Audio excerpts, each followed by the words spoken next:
1936 की, जब मास्टर सूरज सेन और उनके क्रांतिकारी साथियों ने छठगांव शस्त्रागार लूट को अंजाम दिया। उसके बाद से अंग्रेजों ने उस संगठन की एक क्रांतिकारी महिला पर निगरानी को बढ़ा दिया था, जिसके कारण वो महिला अपनी पढ़ाई छोड़कर अपने गाँव वापस लौट गयी। लेकिन उन्होंने मास्टर सूरज सेन के संगठन का दामन नहीं छोड़ा। इस दौरान संगठन के अनेक क्रांतिकारी नेता गिरफ्तार हुए और उस महिला ने संगठन के लोगों को अंग्रेजी पुलिस से रिहा करवाने के लिए जेल को उड़ाने की योजना बनाई। उस महिला ने चटगांव के यूरोपियन क्लब पर हमले की योजना बनाई। हमले को अंजाम देने के लिए उन्होंने अपना वेश बदल कर रखा था। हालांकि पुलिस को इस योजना की भनक लगी और उनको गिरफ्तार कर लिया गया, लेकिन वो महिला पुलिस को चकमा देकर भागने में पूरी तरह से सफल रही। क्रांतिकारी साथी सूरज सेन के साथ मिलकर 2 सालों तक वो महिला विभिन्न आंदोलनों को अंजाम देती रही। बाद में उस महिला के क्रांतिकारी साथी सूरज सेन को गिरफ्तार किया गया और उनके साथियों सहित उनको फांसी की सजा और उस महिला को उम्र कैद की सजा सुनाई गई। अब उस महिला को उम्र कैद की सजा मिल चुकी थी। वह किसी स्वतंत्रता आंदोलन का हिस्सा नहीं बन सकती थी, लेकिन उनकी किस्मत में कुछ और ही लिखा था। वह महिला कोई और नहीं बल्कि कल्पना दत्त थी। कल्पना दत्त का जन्म बंगाल के चटगांव में 27 जुलाई 1913 को हुआ था। छात्र जीवन में छात्र संघ की गतिविधियों में शामिल रही। इस दौरान उनकी मुलाकात बीना दास और प्रीतिलता जैसी क्रांतिकारी महिलाओं से हुई। उसके बाद क्रांतिकारी गतिविधियों में वह लगातार शामिल होने लगी। वह पार्टी इंडियन रिपब्लिकन आर्मी में शामिल हो गई और आजादी की मुहिम का हिस्सा बन गई। साल 1937 में प्रदेशों में मंत्रिमंडल बनाए गए। तब देश के महात्मा गांधी और रविंद्रनाथ टैगोर आदि द्वारा क्रांतिकारियों को छुड़ाने की मुहिम शुरू की गई। इस आंदोलन उग्र होने पर अंग्रेजों को बंगाल के कुछ क्रांतिकारियों को रिहा कराना पड़ा था।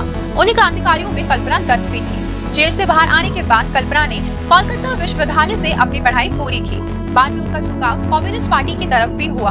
साल 1947 में भारतीय कम्युनिस्ट पार्टी के महासचिव पूरनचंद जोशी के साथ विवाह किया और अब कल्पना दत्त कल्पना जोशी बन गई थी। इस समय बंगाल भी अकाल और विभाजन से जूझ रहा था। तब कल्पना जोशी ने यहाँ लोगों के लिए कई राहत कार्य भी किए। इसके बाद कल्पना दत्त राजनीति में भी सक्रिय भूमिका में रही। साल 1947 में उनको कम्युनिस्ट पार्टी की तरफ से विधानसभा चुनाव के लिए उम्मीदवार भी बनाया गया, लेकिन वे विधानसभा चुनाव जीतने में सफल नहीं हो पाए। हालांकि पार्टी में मतभेदों की वजह से उन्होंने पार्टी छोड़ दी। कल्पना ने सक्रिय राजनीति से दूरी बना लेने के बाद चटगांव लूट केस पर आधारित अपनी आत्मकथा को लिखा और उसके बाद वह एक सांख्यिकी संस्थान में नौकरी करने लगी। इसके बाद वह बंगाल से दिल्ली आ गई। यहाँ वह इंडो सोवियत सांस्कृतिक सोसाइटी का हिस्सा बनी। उनका निधन आज के ही दिन 8 फरवरी 1995 को पश्चिम बंगाल के कोलकाता शहर में हुआ। उनके निधन के बाद साल 2010 में उन पर एक फिल्म भी बनाई गई। फिल्म का नाम था खेले हम जी जान से।